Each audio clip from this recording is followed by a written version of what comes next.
시청자 여러분 안녕하십니까? 한 주간의 한인사회 주요 소식을 전해드리는 채널K 뉴스 브리핑입니다. 지난 3월 30일 시작해 지난 월요일 마감된 재외국민투표가 기대보다 참여가 저조했습니다. 2012년 총선과 대선에 이어서 세 번째로 실시된 이번 재외국민 선거가 투표 참여의 편의성을 높이기 위해서 신고 신청 절차를 간소화하고 추가 투표소까지 설치했지만 기대만큼 높은 참여를 얻어내지 못했습니다. 이와 관련한 첫 번째 소식입니다. 중앙선거관리위원회는 20대 총선 재외국민 투표가 등록 유권자 대비 41.4%의 투표율로 마감됐다고 밝혔습니다. 지난달 30일부터 6일 동안 113개국 198개 투표소에서 실시된 재외국민 투표의 결과 총 6만 3천여 명이 투표에 참여했습니다. 정세진 기자가 보도합니다. 20대 총선 재외국민 선거에 참여한 사람은 총 6만 3,797명으로 집계됐습니다. 등록 유권자의 41.4%에 해당하는 수치로 2012년 19대 총선 투표율 45.7%에 못 미치는 결과입니다. 하지만 실제 투표에 참여한 인원은 7,300여 명이 늘어나 전체 추정 유권자 198만여 명의 3.2%로 19대 2.5%를 약간 상회합니다. 선관위는 투표자 증가 요인으로 추가 투표소 운영과 신고 신청 절차의 간소화를 꼽았습니다. 대륙별 투표율은 아프리카 지역이 69.3%로 가장 높았으며 이어 중동 66.3%, 유럽 60.2%, 미주 39%, 아시아 37%의 순입니다. 주요 국가별로는 미국이 36.8%, 중국 38.3%, 일본은 27.6%의 투표율을 보였습니다. 대륙별 투표자 수는 아시아 지역이 29,422명으로 절반을 차지한 가운데 미주 23,395명, 유럽 9,497명, 중동 2,841명, 아프리카 1,642명 등의 분포를 보였습니다. 국가별 투표자 수는 미국이 13,914명으로 가장 많았고 중국 8,524명, 일본 7,600여 명 등으로 집계됐습니다. 공간별로는 일본 대사관이 3,111명, 상하이 총영사관 2,970명, LA 총영사관 2,508명, 뉴욕 총영사관은 2,158명으로 4위를 차지했습니다. 채널K 뉴스 정세진입니다. 힐러리와 트럼프 대세론이 흔들리고 있습니다. 공화당의 테드 크루즈 상원의원과 민주당의 버니 샌더스 상원의원이 5일 위스콘신 경선에서 힐러리와 트럼프를 제치고 승리했습니다. 본격적인 역전극이 시작됐습니다. 공화당의 테드 크루즈 상원의원과 민주당의 버니 샌더스 상원의원이 5일 위스콘신 경선에서 각 당의 유력 후보들을 꺾고 승리했습니다. 크루즈 의원은 위스콘신을 트럼프 돌풍을 차단할 발판으로 정의하고 이번 승리를 계기로 앞으로 공화당 경선에서 본격적인 역전에 나서겠다고 밝혔습니다. 크루즈 의원은 향후 경선에서 압승 행진을 이어가면 최종 후보가 되기 위한 대의원 매직 넘버를 충분히 확보할 수 있다고 주장하고 있습니다. 도널드 트럼프는 위스콘신의 패배로 인해 남은 경선에 할당된 대의원 가운데 3분의 2 이상을 확보해야 공화당 최종 후보 자리를 차질 없이 획득할 수 있습니다. 실패하면 트럼프는 당 지도부가 영향력을 행사하는 중재 전당대회를 피할 수 없게 됩니다. 한편 민주당 경선은 버니 샌더스 의원의 이딴 승리로 장기전으로 이어질 가능성이 커졌습니다.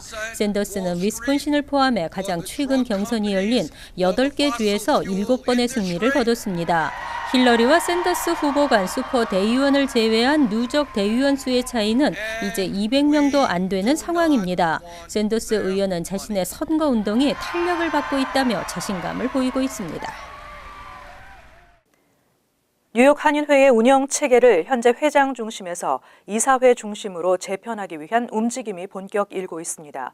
뉴욕 한인회 회칙재정위원회는 4일 첫 모임을 갖고 민승기 전 회장이 저지른 일련의 사태를 이유로 이 같은 회칙 변경 기준을 마련했다고 밝혔습니다.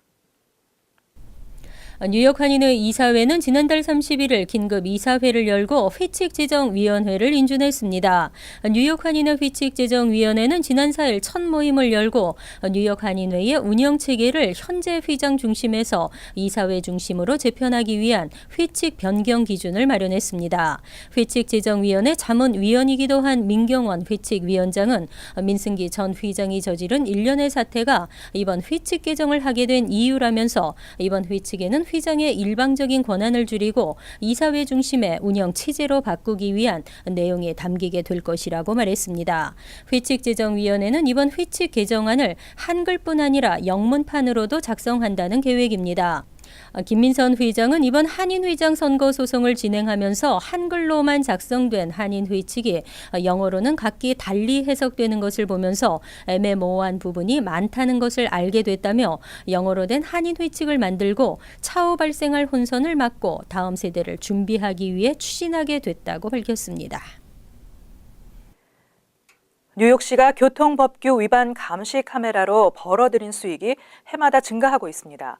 특히 퀸즈 일원에 설치된 교통법규 위반 감시 카메라가 한인타운에 집중돼 있는 것으로 나타났습니다. 뉴욕시 교통법규 위반 감시 카메라 위치 정보를 실시간 제공하는 포터 인포스트를 한국일보가 분석한 결과 퀸즈 일원에 설치된 교통법규 위반 감시 카메라 가운데 상당수가 한인타운 도로에 몰려 있는 것으로 나타났습니다. 실제로 퀸즈 전체 지역에 설치된 신호 및 과속, 우회전 금지 감시 카메라 70대 가운데 37%에 해당하는 26대는 플러싱과 베이사이드 일대에 집중 설치돼 있는 것으로 확인됐습니다. 지역별로 보면 플로싱이 11대로 가장 많았고 이어 프레쉬 메도우 6대, 리들렉 3대, 와이스톤 2대, 오클랜드 가든 2대, 베이사이드 1대, 더글라스톤 1대 등으로 조사됐습니다.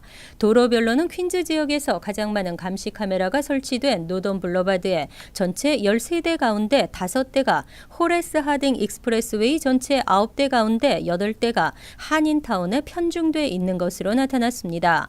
한편 뉴욕시는 지난해 과속 감시 카메라 단속에 의한 벌금으로 7,700만 달러, 신호 위반 감시 카메라 단속에 의한 벌금 2,900만 달러를 벌어들인 것으로 나타났습니다. 메트로폴리탄 교통공사가 주말 제한 운행으로 주민들의 불편을 유발시키고 있는 7번 전철에 대해 2017년에는 전철 배차 횟수를 2회가량 추가하고 정시 운행률을 향상시킬 계획이라고 밝혔습니다. 베로니크 하킴 메트로폴리탄 교통공사 회장이 5일 7번 전철의 운행 개선을 요구하는 타운홀 미팅에 참석해 조속한 서비스 개선을 약속했습니다. 하킴 회장은 7번 전철은 개통된 지 100여 년이 지나 노후화된 신호 시스템과 선로, 케이블에 대한 보수 공사와 허리케인 샌드로 인한 터널 보수 작업으로 인해 주말 제한 운행이 불가피하다고 말했습니다. 하지만 모든 보수 공사가 완료되는 2017년에는 7번 전철 배차 횟수를 2회가량 추가하고 정시 운행률을 향상시킬 계획이라고 밝혔습니다. 7번 전철은 주말마다 플로싱 메인스트리트에서 퀸즈보러 플라자까지만 제한 운행되고 있습니다. 각종 보수공사 이외에도 기관사가 필요 없는 전자동 무인열차 시스템인 CBTC로 전면 교체하는 작업 때문입니다. CBTC 시스템이 도입되면 열차 운행은 100% 컴퓨터로 자동 제어되고 기관사 대신 시스템 관리 요원이 탑승하게 됩니다. 이번 컴퓨터 시스템이 가동되면 전철의 주행 속도, 거리, 시간 등을 정확히 제어하고 정시 운행률을 크게 높여줄 것으로 예상됩니다. 메디케어 수혜자가 지난 10년 3배가량 증가한 것으로 나타났습니다. 메디케어에 지출되는 비용도 증가하면서 메디케어 약값 보조, 월 보험료도 인상될 전망입니다. 연방정부가 65세 이상 노인 또는 장애인들에게 제공하는 건강보험인 메디케어 수혜자가 지난 10년 새 3배가량 늘어난 것으로 조사됐습니다. 의료제도 개선을 위한 비영리 단체 카이저 패밀리 재단이 공개한 보고서에 따르면 지난 한 해 미 전역의 메디케어 수혜자 수는 총 1,680만 명에 달했습니다. 2010년에 1,110만 명과 비교하면 51.3% 증가했습니다. 이에 따라 연방정부의 의료비용 지출도 늘어나면서 메디케어 월 보험료가 인상될 것으로 전망됩니다. 오바마 대통령은 지난해 2016 회계년도 예산을 제출하며 메디케어와 메디케이드에 지출되는 추가 비용 약 4천억 달러를 수혜자들에게 부과하기로 결정했습니다. 처방약 보험인 메디케어 파트 D 플랜의 뉴욕, 뉴저지 월 보험료도 올해부터 평균 13에서 17%가량 인상됩니다. 2016년도 메디케어 파트 D 플랜의 뉴욕주 평균 월 보험료는 43달러 15센트로 올해보다 13% 오르고 뉴저지주는 17%의 인상률을 기록해 평균 49달러 61센트까지 오를 것으로 예상됩니다. 뉴욕시가 98만 달러를 들여 이원 언어 교육 확대를 추진합니다. 하지만 한국어 이원 언어 교육은 현재 시행되고 있는 플러싱 PS32 초등학교 외 단 한 곳도 늘지 않았습니다. 신설 프로그램의 타겟 외국어는 스페인어와 중국어가 주를 이루고 있습니다. 뉴욕시 교육국에 따르면 2016에서 17학년도 이원 언어반 및 과도기 이중 언어반 확대 예산으로 총 98만 달러가 책정됐습니다. 이에 따라 오는 9월 이원 언어반 29개, 과도기 이중 언어반 29개가 신설되지만 한국어는 포함되지 않았습니다. 신설 프로그램의 타겟 외국어는 스페인어와 중국어가 주를 이루고 프랑스어, 아랍어, 폴란드어 등이 포함됐습니다. 이원 언어반은 수업을 영어와 해당 외국어로 함께 진행합니다. 반면 이중 언어반은 외국에서 온 지 2년이 안 된 학생들에게 주로 외국어로 가르치면서 영어의 비중을 높여가는 방식입니다. 두 프로그램 모두 영어 미숙 학생의 적응을 돕고 이중 언어 구사 능력을 키우는 데 목적이 있습니다. 하지만 현재 뉴욕시에서 한국어 이원 언어 프로그램이 제공되는 곳은 플러싱 PS32 초등학교뿐입니다. 이와 관련 칼멘 팔리아 교육감은 한국어 이원 언어반 추가 개설은 학생 수요와 교사 확보가 관건이라고 답변하고 교장 재량에 따른 재정, 학생 수용 공간, 자격을 갖춘 교사 등 여러 조건이 맞아야 한다고 설명했습니다. 직장 401K나 개인 은퇴 계좌 등 은퇴 플랜의 브로커에 대한 연방정부의 규제가 강화됩니다. 브로커들이 고객의 이익을 최우선으로 할 것을 의무화하는 새로운 규정을 노동부가 발표했습니다. 노동부는 6일 고객 은퇴 플랜을 운영하고 투자 자문하는 브로커들이 고객의 이익을 최우선으로 할 것을 의무화하는 새로운 규정을 발표했습니다. 브로커에게도 의사와 변호사, 회계사 등 다른 직종과 마찬가지로 신의 성실 의무를 요구한다는 내용입니다. 현행 규정에서는 공인 재정 상담과와 달리 브로커는 적절한 투자이기만 하면 투자 권고에 제한이 없기 때문에 이해상충 행위가 만연하고 있습니다.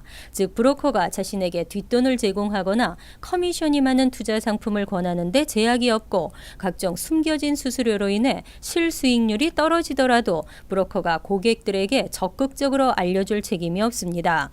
하지만 새 규정이 시행되면 브로커가 고객의 이익보다 자신의 이익을 앞세우는 행위를 할 수 없고 모든 수수료도 고객에게 투명하게 알려야 합니다. 만약 고객의 이익과 상충될 가능성이 있는 보상을 받으려면 고객의 이익을 앞세우겠다는 것을 명시한 계약서를 고객에게 제공해야 합니다. 새 규정은 1년 후인 내년 봄부터 2018년 1월까지 단계적으로 시행될 예정입니다. 한국청소년정책연구원이 전 세계 재외동포 청소년 500여 명을 대상으로 설문조사를 실시한 결과 전체 응답자의 26.3%는 한국에 관심을 가진 이유로 한류를 통한 드라마나 K-팝을 꼽은 것으로 나타났습니다. 이어서 부모님이나 주변 어른들의 관심과 교육이 18.8%로 조사됐습니다. 또 한민족으로서의 정체성과 한국의 역사 전통에 대한 긍지도 대체로 높은 편이었습니다. 이런 결과로 볼 때 우리 자녀들에게 좀 더 가까이 좋은 한국 문화를 접할 수 있게 이끌어주는 것이 참 중요하다는 생각이 듭니다. 채널K 뉴스 브리핑을 마칩니다. 시청해주신 여러분 고맙습니다.